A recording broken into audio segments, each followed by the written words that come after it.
Dan Geltrude is an accounting professor at Montclair State University, and John Jordan is an economist, and they both join us here live. Welcome, and thank you so much for coming on. We can dive into the decision by Walmart here. In a press release, Walmart said, quote, "Over the years, we've tried many different strategies to improve the business performance of these locations, including building smaller stores, localizing product assortment, and offering services beyond traditional retail." But it goes on to say, quote, "As we looked for solutions, it became even more clear that for these stores, there was nothing leaders could do to help get us to the point where they would be profitable." So again, Dan, when the stores aren't making the money, the decision is to shut it down. Your thoughts on this?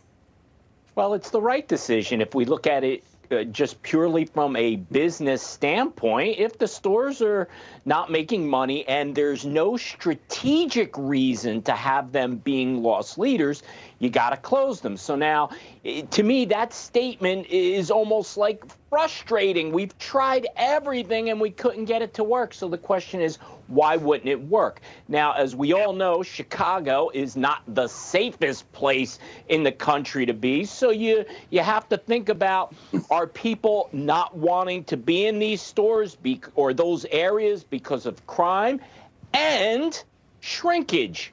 Inventory shrinkage, which is the fancy term for merchandise being stolen. And I think it's a combination of those things that led Walmart to this decision. It's not just that, John, as you've heard as well. Last month, Walmart announcing they'll be laying off hundreds of employees.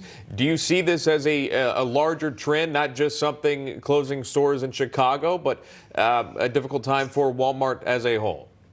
Yeah, this is the shaft of consequences making its presence felt for policymakers in San Francisco as well. By the way, the flagship Whole Foods store in a San Francisco neighborhood had to shut down after just being open for a few months because of shrinkage and basically all of these policing decisions made in 2020 by leftist leaders of these cities.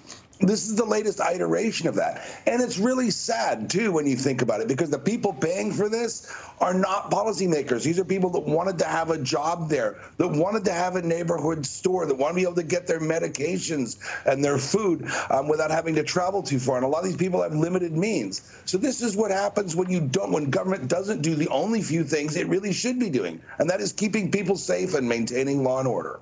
Yeah, of course, I know you can order things online, but it doesn't offer the same experience as when you go in person to those retail stores. But of course, people could argue you feel a lot safer when you're staying in your home compared to what you don't know what you might be facing when you head out into a city where there has been an increase in criminal activity.